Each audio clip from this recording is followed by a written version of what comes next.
Welcome to the Three Haunted Podcast, where we bring you all things horror, supernatural, folklore, mythology, and all things that go bump in the night. Hey guys, this is your co-host Ashley, Gorilla Girl filmmaker, lunar goddess, and cinephile. Hey y'all, this is your guest ghost host Lila Kay. I'm coming at you from the Mile High to bring you chills and thrills. And I'm your co-host John Thomas, ghost hunter, super smartass, and film lover extraordinaire.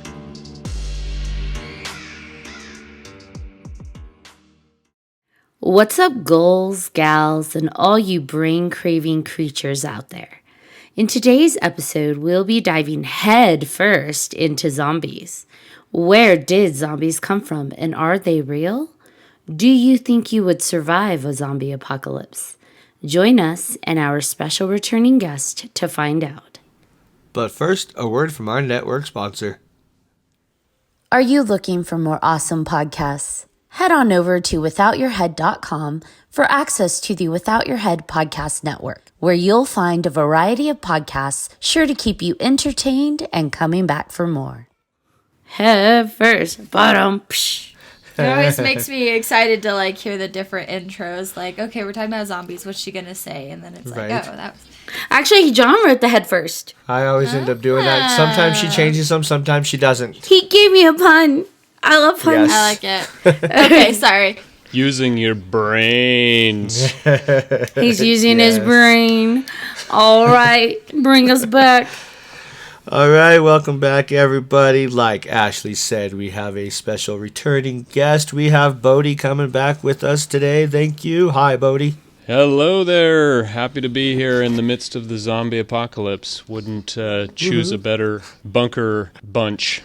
I like that. The Bunker Bunch. The bunker bunch to be with. Yeah, we're a pretty good crew, but I'm not sure if any of us are actually savvy enough to not die. At least for a while, yeah. I think I would be. I don't know, but you're up north. You're probably super prepper. You know, I just repaired my first pair of snow boots, so I'm feeling confident that I could survive. You got to in this climate. Things are serious up here, so. We also have our awesome ghost host, Lila. Hello, Lila. Hi, how's it going? It's good. So everybody knows zombies. Not my favorite topic. Not. Genre, all of it. I wake up screaming in the middle of the night and punching things, and it's just not good for anybody if I watch too many zombie flicks. I like them. What is it about zombies that don't scares you the most? Ghosts you can handle to an extent, demons, all that good stuff, but zombies is where you draw the line? Apparently. And that's where my subconscious draws the line. So I feel like I'd have to talk to a psychiatrist to figure out where that fear comes from. Because, like I said, I could watch the movies and I'm like, wow, that was a fucking awesome movie. Yeah. But then the nightmares are insanely real and violent, and I wake up with my heart racing 50 miles, an hour, or maybe it's 500 miles an hour, and it's just, I don't know. Something about it gets to my subconscious. Yeah, well, I mean, good for you. You still go there. You're not one of us jaded, hardened movie viewers who just checks out. You get to experience it. Yes. I don't know if I want to experience it. I would like my brains intact and my organs inside my body with the cavity closed. Yeah. Well, Wouldn't careful, we all, what you ask for. Careful It's too much sometimes. So I do have a little challenge then for you because, okay, as you know, Ashley, Lila and I, and the poster behind me, we love Anna and the Apocalypse. But there's something it's Disney. You should watch the Disney Zombies musical and see if that gives you nightmares. I just want to see. I'll let you know. I just watched the short that Bodhi here made, the zombie short that he made this afternoon. yes. He sent it over and I watched it and I thought it was fun. Yes. I don't want to spoil it for people, but as soon as it started kicking off and they're starting a dance, I'm like, but what happens when the music stops? You did not disappoint, Bodhi. You did not Right. disappoint. Yes. Well, it's in the name. It's called Zomedy, so spoilers. It's a zombie comedy, and but it has to deliver. I mean, if it's a zombie movie, you got to have some gore in there, or at least insinuated. Absolutely. But I think I went campy. But the question is like, what are the rules in zombie movies? I find the ones that are much scarier are the ones that take it very seriously, and I can believe it. They're slow. And you feel like you could outrun all of them, and they're really stupid. And Well, I think, and I'm going to say this, and I understand it's going to sound really like what, but like I think the original zombie movies very much played into the origin of zombies to begin with. So that's why we see the slow, kind of staggering, brain dead, corpses, because where they originated from, where the concept came from, was very much what it stayed true to. I think when we deviated was probably in the early 2000s. Was it Dawn of the Dead, where they're in the mall and the zombies are like on steroids and they're moving? they can run. Yeah. Yes. Insanely fast, Yes. and that freaked me out. Like when the movies or in the movie, I went to watch it in theater, and when the zombie just like took off at this frightening fast speed, I was like, "What the fuck? That's not a zombie!" I think that really got to me. Maybe that's where my fear first came in. I don't 'Cause blame you, that- because even just seeing the preview for that scared the shit out of me. So yeah, Oh, that's what I love about a zombie movie is when they go there, and that Exactly. And 28 Days Later, when you feel like yeah. all the scariest stuff about human beings turned up to 11, and rather than these shambolic, like satirical, but those fun zombie movies have their place, like Shaun of the Dead. Have you guys seen that? Oh, absolutely. Yeah. So I'd say my two favorites are Shaun of the Dead and 28 Days Later. They're apples and oranges, but they're both, instant classics. yes, definitely. I disagree. I watched 28 Days Later and I didn't like it. I thought it was boring, personally. Shaun of the Dead, though, I'll agree on that one. That one's great. I love a good comedy, and mixing comedy and gore is like, that's up my alley. That's perfect. But I didn't care for 28 Days Later that much. Oh, well, you got to elaborate. I mean, you can't just drop that bomb. Well, What is it? I don't Is know. it boring I just, to you? I couldn't personally get invested in it. I didn't care for the story, but that's just me. I'm When not did gonna you watch slander it? a film. Like how young was were you a like- kid when you first saw it? Yeah. Wow. I mean, I was pretty it's young. slow because it's like a British movie, so it's Right. kind of austere, but it's also, I don't know, that one was the nightmare one for me, for sure. Who was 28 Days Later? Who was the lead? Was that Cillian? Who was that? Yeah, Mm-hmm. yeah, Yeah. Okay. That was Cillian Murphy. yeah. yeah. That was a phenomenally done movie in terms of acting. I do think the pacing was a bit slow, but I think you just have to. Pacing is subjective. That's, pun intended, everybody's got a different taste. So it's where they want, especially when it comes to horror, pacing is just very subjective, what people like. Yeah. Right. Yeah, I wasn't a fan the first time I watched it, but then I watched it again, and I'm like, all right, I can get behind this. That was actually pretty good. Well, I'll tell y'all what. I'll watch it again sometime, and I'll give an update on my new opinion of it, and maybe it's changed, but I was not a fan of it watching it around. Yeah. Well, the thing that occurred to me when I was taking notes, of course, very studious with my podcasting, is I went back and I thought, okay, two things about that movie that messed with me. When I first watched it, that scene where you first see the zombies, he like enters a church, I think, and there's a pile of dead bodies and there's all these zombies eating them. And then when they see him, they get up and chase after him.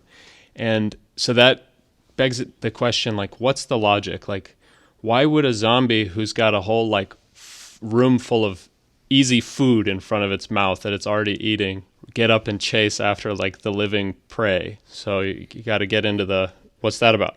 I think it's what you said, though. I think it's what you said, prey. So, like, zombies, it's defining what is a zombie. Because if a zombie is a predator, a lot of the research I was doing is, like, zombie-like infections that are real in this world are parasites. And they all have a commonality where it's trying to spread. the parasitic infection. So versus eat. So if you have a parasite that's infecting humans and it's like, yeah, I've got my whole feast here. Well, my feast is laying there. So it's not going to spread my infection anymore. It stays in that room. But if I have something running, it's like, oh, that's going to spread my infection.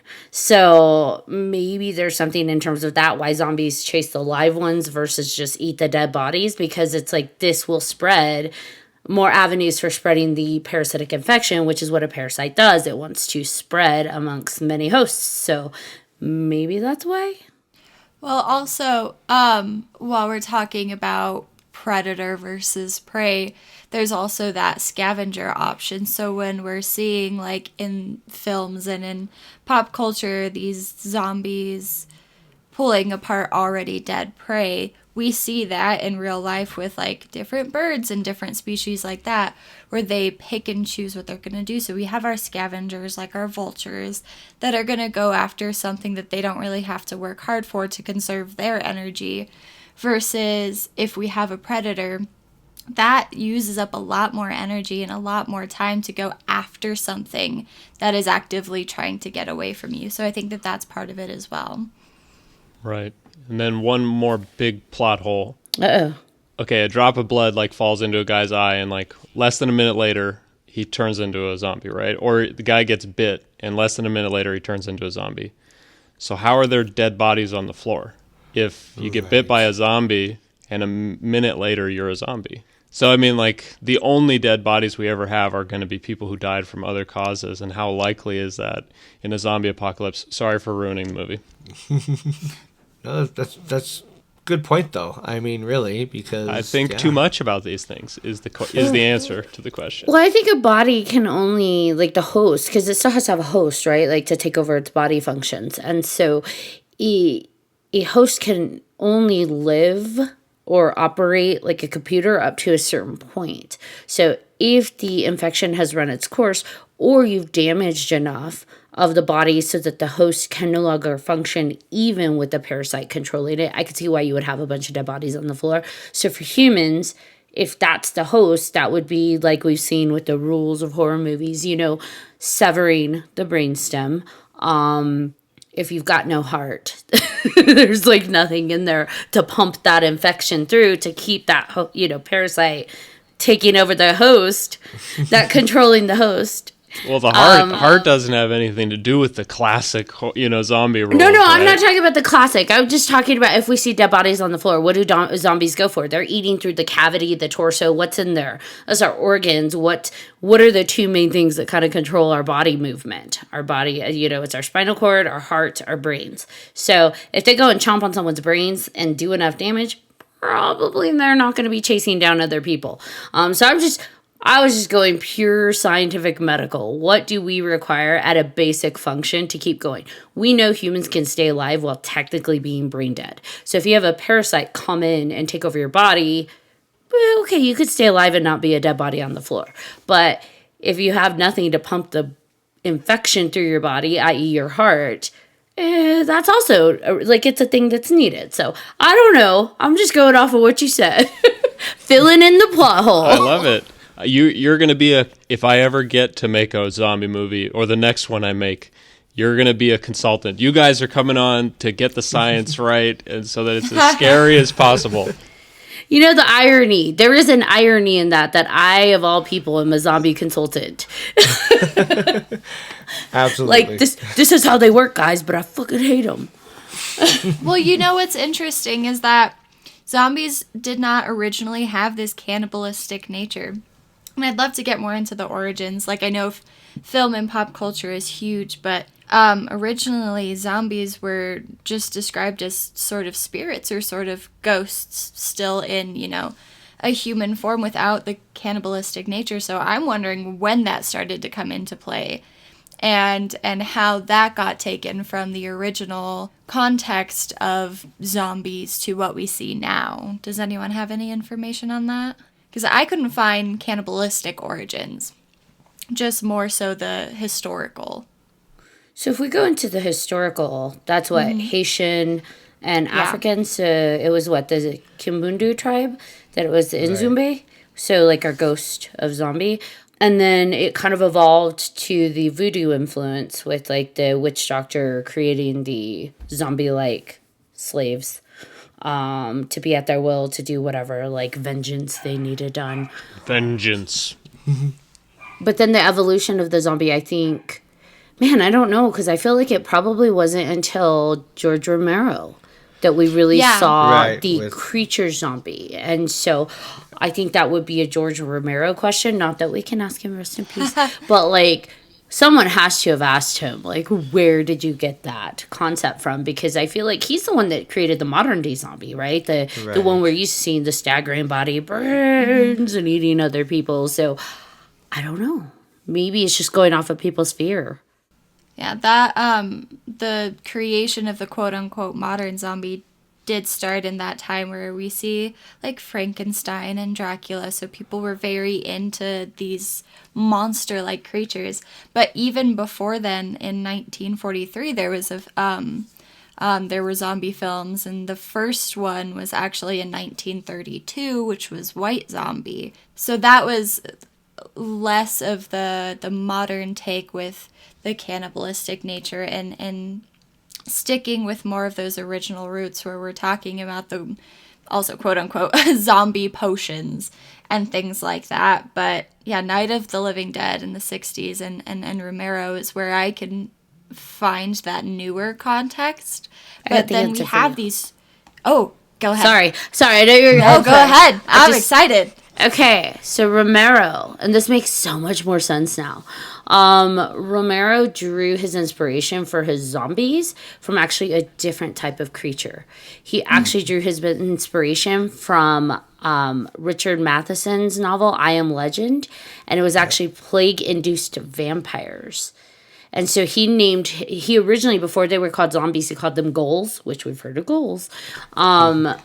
So that would make sense because vampires bite and they feed and it's a plague spreading. So yeah, it was essentially, it was a plague spreading vampire that turned into zombies.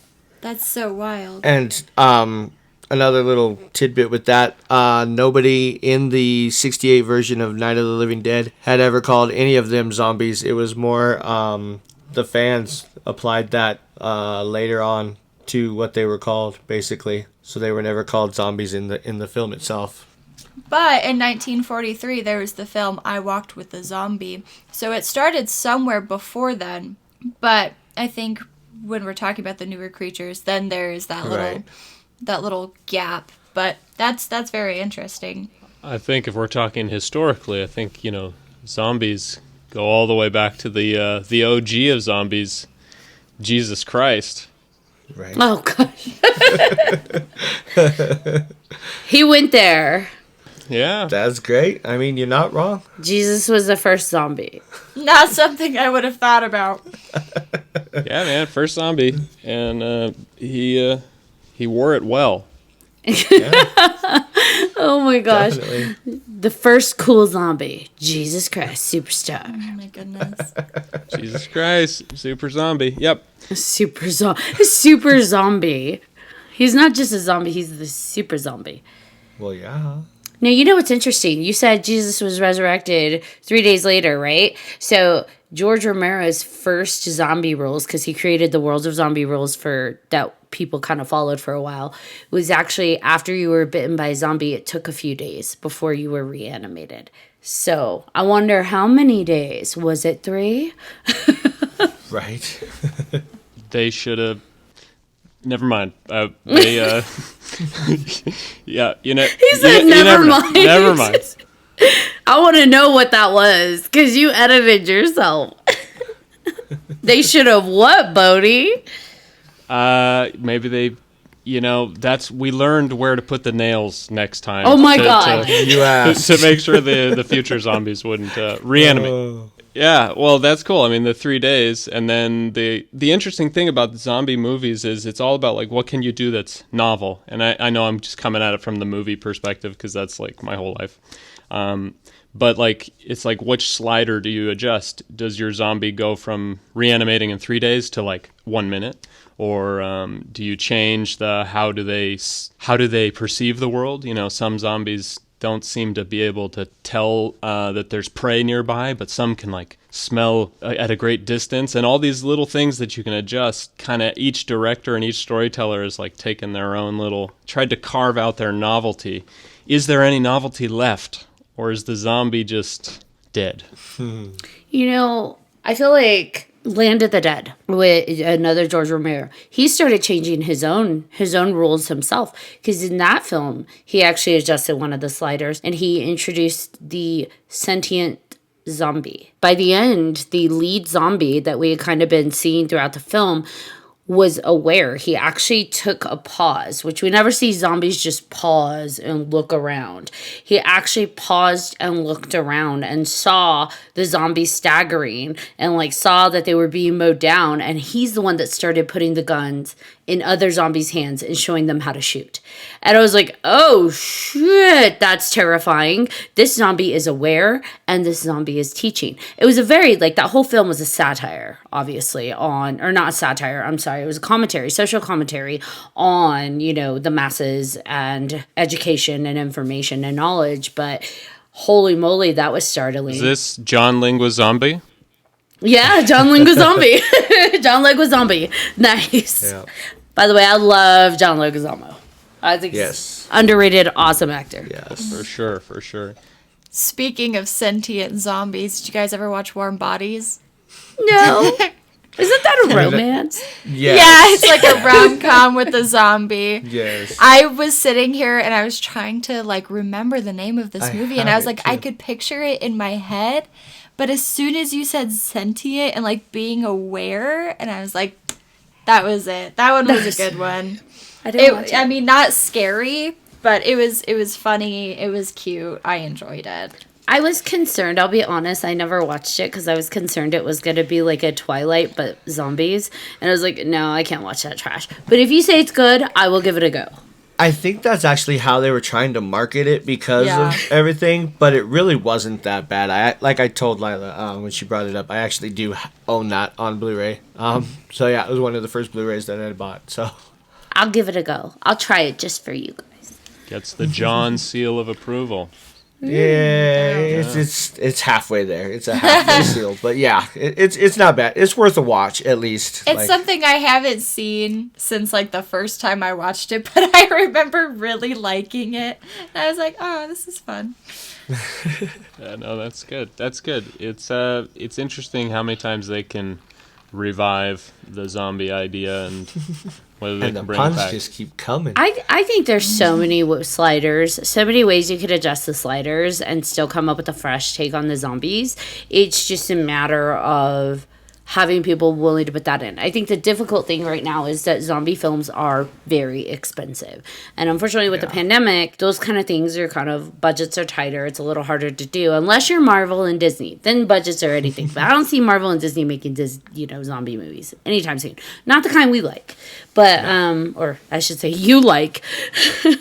They got like a zombie thing going on in their multiverse or whatever. You know, they're whatever it is, they want a piece of it. They're edging over, but Yeah. But yeah, I think it's possible. It's possible to have fresh takes on it. And even if you don't, like, that's the thing I've always kind of stood by. You don't need to change the rules, and you don't need to like have a new slider to have a really flipping amazing story within an existing world. Right. Yeah. It's just not recycling it. Yeah. That's kind of the basis. Is it's like a Trojan horse, anyways, to put your story in. It's something to get, because horror is going to get all of us. It's going to get the widest range of audience members, and if you get them the asses in the seats in the theater, and then you tell an amazing story, like that's a really cool way to use any horror ideology, or it's just to bring your idea, bring that moral in there. Right. Going with rules, and we keep mentioning the rules, but it reminds me of Zombieland when he's got his own set of rules with everything, which is fantastic. And yeah, I love those movies. Those are the best. The no public restrooms really got me. Yes. Because public restrooms are scary enough. Yeah. I actually do love Zombieland. I think it was classic because I feel like everybody could relate to Bill Murray Like, that thought has never crossed our minds, right? Like, if a zombie apocalypse occurred, I'd just dress up like a zombie. Right. Unless they're Bodhi zombies, right? That you said that can smell their prey. And in which case, Yeah. well, unless you, like, lather yourself in zombie guts. And then can you Well, get infected? I don't know. I mean, they did that in an episode or so of The Walking Dead as well, where they were walking through the horde. They had to basically cover themselves up in dead gunk. So, yeah. And they were able to get through until one of the people was stupid and fucked it up. And, yeah. But, How can you not get infected that way? That's what I want to know. If your skin has tons of pores that are essentially another organ that can absorb, if you lather yourself in zombie blood, wouldn't you just get infected that way? you would think, right? Yeah, they have interesting rules, and then they try to, like do storytelling magic around it. Like everybody's going to be a zombie as soon as they die, or if they get bitten. But yeah, no, it's interesting to try to figure out. That's why you need an Ashley on your side to like. This doesn't make sense. No, let's go with human anatomy here. Because the more real it feels, like that's the kind of stuff that gets me. Is the stakes feel so elevated when all of those logic holes are filled. Random little thing here. So Zack Snyder, Dawn of the Dead is definitely one of the first that Yes. I saw that was mind-blowing. I'm Facebook friends with one of the people in the movie. I can't think of his name right now. Oh, that's cool. You know the guy who owns the gun shop?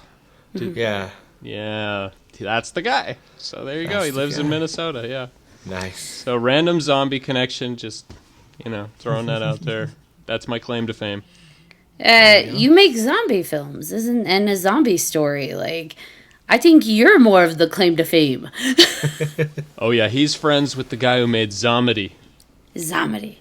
Yeah. But you also have Northport, which has elements of zombies, right? Well, yeah, what are zombies really if not just like mindless predators? They're like the anthropomorphization, if that's a word, of viruses, right?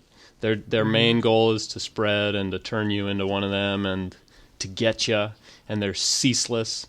So I like all those themes, but I like doing what Ashley was talking about, like figuring out all the science behind it so that it's bulletproof.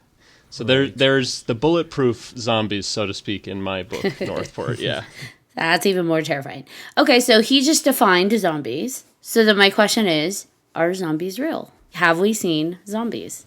Well, that goes back into past stuff, which I'm sure Lila's got some stuff on. And I know she does, actually, because she's looking it up right now. I have to Google. Oh, still Google. Somebody answer while I look stuff up. That way I can. Well, get okay, myself I'm not going to together. exactly answer, but I am going to I feel that this will be a missed opportunity if I don't bring up. Anybody remember the whole bath salts debacle back in the Yes. early 2000s? Yes. With the people in Florida biting people's faces? Yeah. There's some real zombies for you. Maybe. The people thought that was how it was going to be. I thought that's how it was going to start. I half-ass got ready for it, but not really at the same time. Got your started digging in the backyard for the bunker. Yep. Well, I think the answer that Ashley's going to head towards I think David Attenborough is probably where she, probably who told her a bit about. Well, he's who told me about real zombies. If we're going to dive into the cordyceps fungus, yes. Yep, the spores. So we've seen zombies into other animals and plants. It's not just animals that get infected. So zombie ants, as he was saying, the cordyceps, there are over 200 types of this, like fungi spores. But there's one that specifically affects carpenter ants, which are in North America. And what they found is that the spores release and the ants get infected by these spores and takes over essentially their body functions. So as we were talking about earlier, this notion that these parasites, it's like the ultimate survival instinct is to spread to thrive. So it takes over these ants' bodies, and these ants essentially try to find ways to climb higher and higher so that they release these spores out and gets a wider range of area so that more ants get, infected by this and then spread it. And they keep doing the same thing. They climb higher and higher and higher. They go away from their colony behavior, only to go up here on these higher elevated areas and die. It's very sad, actually. But what's interesting is that once they've reached a level of elevation that is acceptable, I guess, for this infection, they clamp onto like whatever they're on. Usually it's a leaf. They track that like the parasite causes the ant's jaws to essentially dislocate and then bite into this plant. So it's like a forced bite and then lock. So it just, their mouth stays locked, and that's where they stay until they die. And then the spores spread and other ants pick it up. That's very zombie-like, if you ask me. Other than the eating. We're going original zombie, not Romero zombie. Yeah, well, it's logic. So it's not zombies that go and destroy other living creatures. They want to spread it, and they, people have taken this idea and applied it to humans, and huge video game franchise turned into a TV show coming soon. I was actually going to talk about that later on, too. Love that. You probably know more than I do. I am so excited for The Last of Us. I can't even. But yeah, going back to like the real world examples, ants are a great one. And I remember actually learning about that in school while I was studying, in some of my zoology classes. So we've got parasitic, well, not parasitic, but yeah, technically, I guess. Ants, there's wasps as well. So wasps can infect spiders with toxins, and then these spiders are creating these weird web patterns, things like that. So it's seen fairly often in the animal kingdom, where you could say that these are like zombie quote unquote species, because their behavior is not typical. They're displaying, these unusual behaviors, like the ants climbing up higher and higher and things like that. So if you're asking if zombies are real, absolutely they are. If we're asking if they've reached humans yet, I think that's a bit of a trickier question. Yeah, but isn't the fundamental thing about zombies 100% of all the zombies, and starting at Jesus Cristo all the way to Romero, the reanimation part? Doesn't death, the end of life, and then your flesh, your matter is reanimated, whether by a parasite or by, a chemical leak or whatever the story is? Doesn't death have to be the thing that happens first? No. Not necessarily, no. Because I don't think we've even seen that in the zombie movies, where like it's a consistent thing where they truly die. We've seen even in Dawn of the Dead, where they're in the shopping mall, where it's like it takes over, and it's like it seems like they're dying, but they're not really dying. It just kind of takes over their face, and they're kind of fighting that infection. I don't think death is necessarily it. I think it's reanimation in a way, or animation in a way where the host is no longer in control. I've heard Quentin Tarantino talk about the breakdown, the two dividing lines. One is if it has to be the reanimated corpse. That's like the one school of thought. And then there's, you just pointed out, I think, where it changed, kind of like the Snyder area, where it started to just be a sickness, and they could be dead and then come back, or if they get bitten while they're alive, it just takes over. Right. So kind of like a vampire thing. Yeah. Okay, so under that definition, then for sure the cordyceps turn those ants into zombies. So that definitely fits. And I think one of the crazy things is the way the ants, they can sense when another ant is infected with this cordyceps fungus, and the like guard ants, the big ones, go and they will escort this sick ant far away, and they'll like kill it, bite it in half or whatever, and then they'll kill themselves. Oh, wow. To not bring it back because they're infected. So it's like, ants are crazy, like the hive mind protecting themselves from the zombie onslaught. The zombie onslaught. I mean, we see people do that to an extent in war, right? They risk their lives for the greater whatever cause that they're fighting for. Sacrificing the few for the overall good of the many. We see that. What about reanimated viruses? Wouldn't that be at a base level if we're talking about, reanimation being one school of thought? Reanimated viruses at a viral level, it's still a living organism that dies, but because it's preserved at a frozen temperature, it's technically not alive, it's not breathing, it's not functioning, it's not operating. And then when it thaws out, everything starts to resume functionally. So would that be considered reanimation in the zombie number one school of thought? Well, Lila would probably know more about this, but the idea that there's microorganisms deep down in the earth and viruses, like when they go and the deepest mines ever have these microorganisms and they pull them out and they come out of what some scientists call like semi-animation or whatever. They're like in stasis, but are they really dead? I don't know the answer to that, but like so what do you think, Lila? Zoologist extraordinary. So if we're talking viruses, technically viruses aren't living creatures. They're not living things. Yes, they have chemical structures that make up what they are, but they're not technically living. So if we're talking about... Sorry, I'm trying to find a good way to phrase this. So if we're talking about like the virus passing on, that's not technically alive, but... I think science even argues back and forth whether viruses are alive or not, because viruses themselves cannot replicate. It needs a host to do it, but... That's what it is. Yes, sorry, that's what I was looking for. Yes, so viruses, they're not technically living because they have to rely on another organism in order to keep going, in order to replicate, in order to multiply. They can't do that on their own, and because they can't, they're not technically living. That's what it was. Thank you, Ashley. So then I volley that back to you, Bodhi, with the zombie ants. If they're taken over by a virus or a parasite of some sort, are they still alive?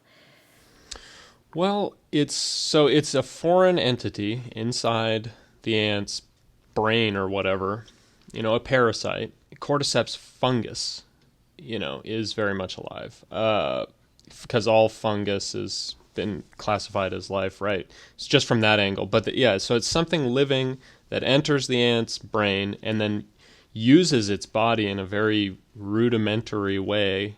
That's why it looks so weird, just climbing up and up and up and just biting. Kind of the equivalent of like a zombie, shambolic brains. So I don't think it dies until, it maybe dies of starvation or whatever, but then this fungus erupts from its head, and of course the ant is no longer alive, but then you've got this fungal spore popping out, or fungal bloom, so to speak. So it's kind of a symbiotic... It's not symbiotic. It's a parasitic life, and one person gets the short end of the stick and eventually dies.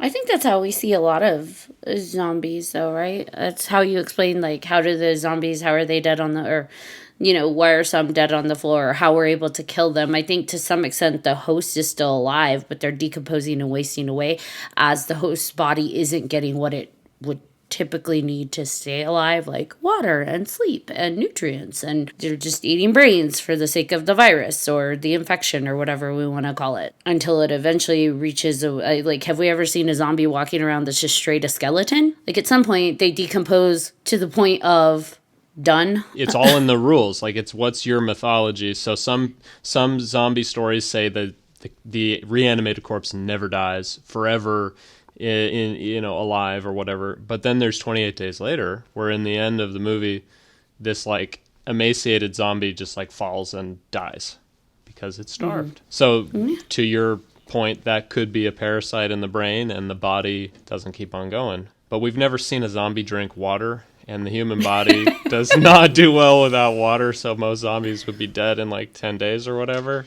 So we got to get this straight, guys. Like, we got to make the perfect zombie. I think it depends what's causing the zombification. What is it? Is it a parasite? Is it a virus? Is it a supernatural, asteroid that came and hit the earth and reanimated all these dead bodies? Like, what is causing the zombies? And then I think you can create the world's bulletproof once you know what the parasite is, or what the zombification agent is. Agent of zombification. There you go. Yeah, because I feel like when we were talking about those real world examples, yes, there are these different fungi and different spores that can cause zombification, if that's what you want to call it. But then there's also toxins and chemical releases. So these different agents are going to have different quote-unquote rules on what they can do and what they can, how they can control the body. Like, I don't remember exactly the species, so bear with me here, but I remember learning about this type of worm that goes in and infects mammalian hosts and then will drown the host. So the host will go into water and drown itself, and then the worm will come out and find a new host and infect it. And for the life of me, I cannot remember what the name of this species is, but that's a real thing that happens, and that's terrifying, and that's disgusting, but also what's the motive here? You know? I'm not going to sleep very well tonight now. Thank you. But isn't that so cool? It is. I remember. It's so cool! I remember you telling me about that. I know, but it's also like that's how it lives, is it goes into these hosts and then wears the host down until it can't use that body anymore. So it finds a way to get rid of it so it can continue on. That's terrifying, but that is also so fascinating that that's an actual thing that happens. Succubus Who worm. needs urban legends and cryptids when you've When you got have worms? real stuff like this? Oh, Yeah. just zombies, not People just drowning worms. worms. Zombies are the perfect thing for all of us to like. We think about how does it work, and in our own minds we make it real, and that's why all the stories are so vague usually about like how it happens.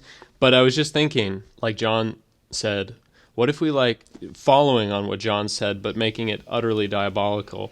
What if we weaponized, what's called spice and these chemical analogs that they keep making, and like rained it down over the world or whatever, over a country, dirty bombed with spice and turned everybody into face-biting, brainless maniacs.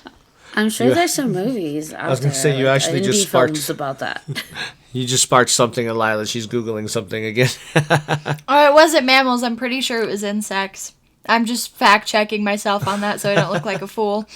You know what's really, I think why it gets to me so much is because to an extent, a level of zombie makes sense. Not in the sense that we see in the movies, but like, for example, okay, so we have chronic wasting disease, right? In Colorado and a lot of the neighboring states with the deer. It mimics the zombie symptoms. So it takes like it incubates in the deer for like about a year, but once the symptoms show, they waste away, they start stumbling around, they have neurological issues, they have listlessness, all sorts of things. And last year it was spreading like crazy. So like states were shutting down their borders for deer. Like they had people checking for deer crossing and they'd take them out because it was spreading through the deer population like crazy. And I think the only state, I might be wrong, I think the only state that was able to prevent it going into their state was Arizona, I think, because they just took out every deer that tried to like come in through. I don't know how they managed that, but like it was a big problem. And the thing is a lot of people hunt and eat deer, and the jury's still out. They're like, well, it's not possible for humans to get it by consuming the deer, but we're not 100% sure. So just don't eat it, or just don't, get your deer checked if you hunted in those states for this chronic wasting disease before you eat it. It's like, well, if it can't hurt us, why does it matter? But think about that. If humans got chronic wasting disease and we're showing those symptoms, like that sounds like a hella zombie. And the funny part about that is like how it spreads through the other animals, like to other non-deer animals, is actually by consuming the brain. So it's a disease that actually exists in it originates in the brain of these deer. Uh-oh, we got mad deer disease. Goodness. All you got to do is start a movie like chronic wasting disease was taking over the deer population in half of the United States. People thought that it couldn't be spread to humans, ... Movie started. That's all the information Boom. we need. I believe it. I'm in. Zombies. All 28 days later. And again, it's not deer eating deer, people eating people, but still, like, those are zombie, like, symptoms. Classic zombie symptoms. Yes. Going back to my last example, I figured out what it was. So the host is not mammalian. It actually is insects. It's the horsehair worm, which is a nematode. The worm larva pretty much is inside of the insect. And so when the larva becomes an actual worm, is when the host starts experiencing, I guess you could say, quote unquote, zombie-like behavior where it's not in control of itself. And because these worms need damp conditions, they need wet conditions, that's why they drown their host. So crickets and other insects, crickets is just the one that I was reading up on. So the worm will pretty much mind control these insects to go drown themselves so the worm can escape and be free. Still scary. I wanted to fact check on myself on that, and I did it. I mean, and I know we moved on, but I came back to it. that's scary, though, because you think of how many people, in other countries eat insects. So what if they're eating the insects that have this freaking worm inside of them? Like, it's a possibility that it could happen, and I don't know. But guys, think about that. That's terrifying. We talk about I know. the ants, It's so cool. and the spiders, and the worms, and these are all different parasites that are coming into a host, like with the brain and with like survival instincts. And survival instincts in biology, that's a hell of a thing to overcome, right? Mm-hmm. Like that's inherently like built into all of us, whether we're a virus or, although that's not alive, or is it? Science is still out on that one. Yeah. It's not alive, but its behavior is very much like it's got a process to it to keep thriving. So it's kind of hard to, with the survival thing kind of debate. Well, it's got to be alive, quote unquote, to some extent if it's got survival instincts built into it to spread and keep thriving. But whatever. I'm off topic. Back in. I'll plug myself back in.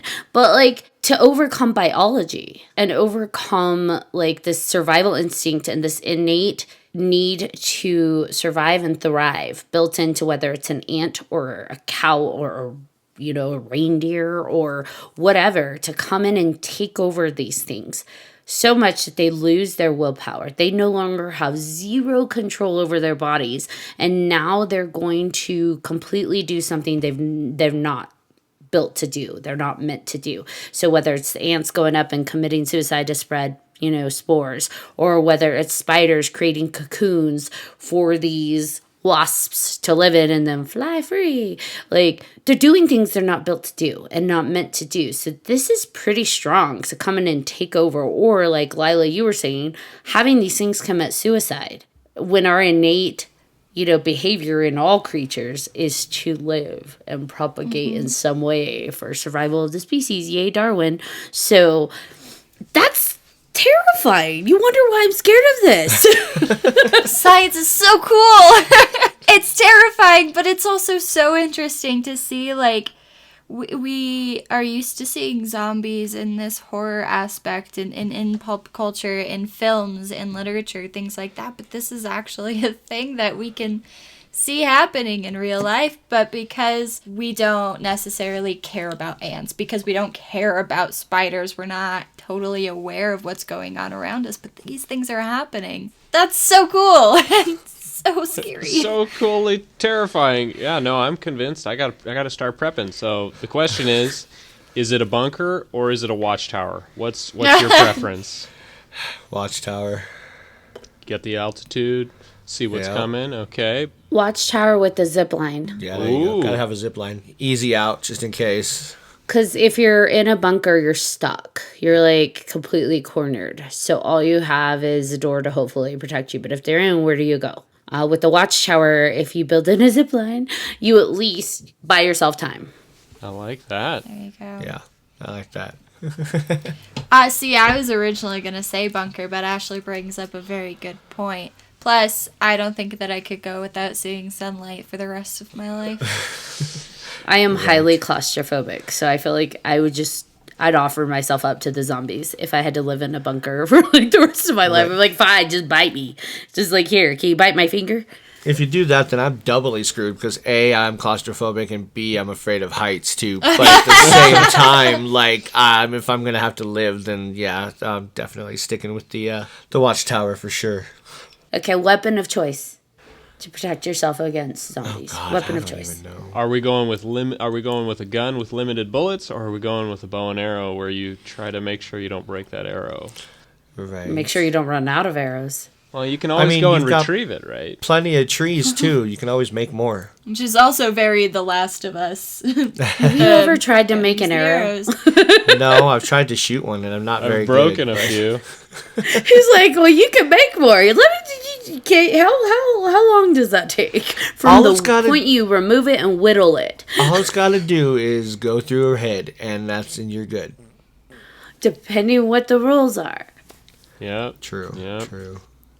I feel like I would have to make a contraption. So it would have to be probably some kind of like crossbow, but with like some kind of sword or sharp project, like You gotta have projectile, melee like on there. bayonet, like a Yes. bayonet style thing. Just like There you stab go. them if I'm out of arrows. Yes. There you go. Yeah. Good old axe. Yeah. Yeah, that would be good. I mean, I got to go back to The Walking Dead. You know, Negan with his baseball bat with the barbed wire. That'd be gross, but give me one of those, and yeah, What was its name again? Lucille. Lucille. That's right. Yeah. Well, you don't want to get stuck in your enemy and have to. Plus, baseball bats splinter, break apart if you really go home run on them. So Yes. Yes. He's like, you go home run. Oh, man. I feel like you'd have to go some. You'd have to hit a human pretty hard to break your bat. I don't know if I could hit someone enough to break a bat. Like, hard enough. I guess this gets to one of the things about zombie movies, which is why it's so popular, is this vicarious need to dehumanize a human and like break them apart with baseball Yes. bats and shoot them. And what's wrong with us, humanity? That's the other thing. You've never seen a zombie that looks just like a human. They have to be monstrous in some way because people can't take the idea of this crazy violence on like just a standard looking human. It's like we got to make them look like a monster so people feel okay with the violence and gore that's going to ensue against these zombies. Yeah. It's also why you don't typically see children zombies as often. It's hard to, Right. even with them looking like monsters, it's hard for people to stomach like a child being, completely brutalized. So Yeah. Wow. Well, happy holidays. happy holidays. Now, did you know humans, we have things. People come, they've claimed that other people are zombies. So researchers have actually gone to go like see what these claims are. I don't think they're going in like, let's find zombies, more so like, let's show these people why these are not zombies. But the one thing I found really interesting is similar to what we've talked about before in other episodes, that a lot of these things can be explained by psychological conditions. So, like we talked about the incubus and the succubi and how that might be, psychological based and demon possessions, right? Well, human zombies, a lot of the cases that they've researched, they found that it can be attributed to like one of three categories. And the first one is catatonic schizophrenia, type of schizophrenic behavior where people really do walk around in like a catatonic stupor kind of state.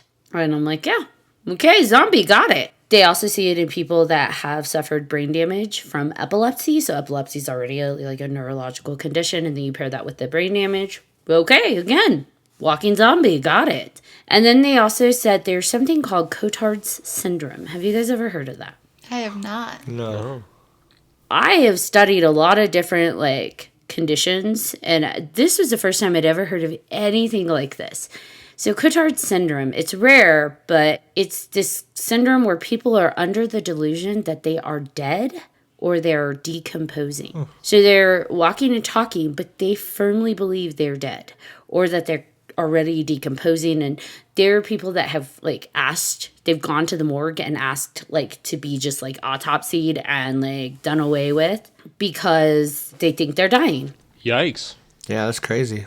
Or they think, I shouldn't say that they think they're dying. They think they're dead and already decomposing. Well, that's another one for the nightmare bucket. Throw that in there. Yeah. Crazy. So again, mental condition, but like, where do you think that comes from? Like to think that you're walking and talking, but like, I'm dead, guys. Or I'm decomposing. Like one guy, I guess, had called and asked for help because he said he could smell his flesh rotting. Huh. And it's like, what? Yeah, that's gross. That's crazy. On the flip side, there's solipsism, the belief that you're the only person that matters, and sort of the idea behind ideological or philosophical zombies, like the rest of the world are fake. Some people suffer from the delusion that we're in like the Matrix or whatever. Yes. So everybody is just a simulation, and so you can do whatever you want to them. You can kill them. You're the only human that matters. You're the only one that's real. So that's like the flip side, and they call what people perceive other people who are solipsistic, what they perceive other people to be, is like an ideological zombie. Hey man, in some ways it's more real than we'd like to think. All right, so this has been awesome and terrifying. To wrap it up, let's go. I know we've already kind of touched on it, but wrapping it up. Favorite zombie movies? Top 3 at the most. Shaun of the Dead, The Dawn of the Dead, and Mel Gibson's The Passion of the Christ. Terrifying, absolutely. Oh, yeah. Delivers. It's gory, goriest one on the list, It really is. and the guy comes back from dead. So Yeah. I've heard it has hilarious outtakes, too. All right. Lila, you go next. I know that we talk about this movie a lot, but any excuse I can bring it up, I will. It's going to be Anna and the Apocalypse, because I love the combination of horror, comedy, and music. That's a winning trio to me. I love it. beautiful. Any others? That's the the one that main- sticks That's all out. Gotcha. 3 in one. I Yeah. like zombie movies, I really do, but I'm making myself pick one. Gotcha. That's it. Gotcha. Stand in it. Yeah. I definitely have to choose that one as well. I will not shut up about it. I know it is, like 3-4 years old now, It's 3. but I will not shut up about it. It was surprisingly amazing, and I recommend it to anybody who wants to watch it, just to check it out. The remake of Dawn of the Dead was another favorite of mine, and yeah, I mean, you kind of have to have Shaun of the Dead, because it's just absolutely hilarious and amazing. Those are my 3. Ashley, if you had to choose, I know you don't want to. I do love Land of the Dead. I think it's underrated and such a well done movie. I totally like Disney's Zombies. I don't know if you guys have seen that. They actually do have a zombie movie, by the way. It's a musical, and Yep, that's the one I was it's telling you needed a to watch. cheerleader in love with a zombie boy. It's fun. It knows how to make fun of itself. It has really fun puns in it. So I watched it with the kids, and I actually kind of liked it. I did enjoy Pride and Prejudice and Zombies. That was good. That was fun because I'm a fan of Pride and Prejudice in general, and then putting that in a world of zombies, that was fun. It was well done, so I thought that was fun. But I'd like to throw out my number one nod. I love Resident Evil. I will always, always There you be a go. fan of Resident Evil. Yeah. So There you go. Good fun. Yes. all good fun. Absolutely. Who doesn't love Nemesis? Good family movie. Good Right. family movie. Well, this has been fun. Thank you guys for coming on. Yeah, thanks for having me again, gang. Much appreciated. Yeah. Is there anything you'd like to shout out to Bodhi? Yeah, well, I'm here again in an investigative capacity for my writing. My book, Northport 1999, is currently early access, exclusively available on Patreon. The 3rd segment's coming out in January. You can get that at patreon.com/Bodhi the Movie Maker. It's a book with lots of illustrations and art, and if you're into scary, spooky things and sci-fi, then come check us out. Yeah, I got my cool sticker in the mail with my card listed to the Blood Baroness. I love it. Like, ooh, very exciting. I'm very happy that Ashley Lunar Goddess is one of the founding members. She's been there since the beginning helping with this project, and she's got her code name. She's in it. You guys got to come check it out and see, get your code name like Ashley and see what she's up to. Heck yeah. Heck yeah. Thank you. All right, Lila, bring us home. Thank you so much again to Bodhi for joining us on this episode of 3 Haunted Podcast. I'm your guest host, Lila Kay. I'm John Thomas. And I am Ashley Lunar Goddess. If you have any questions, episode suggestions, or comments, please feel free to email us at 3hauntedpodcast@gmail.com. And if you haven't done so already, be sure to like, follow, and subscribe to all of our social media so you don't miss one moment. We'll see you in the next one, MetaPals. Until next time.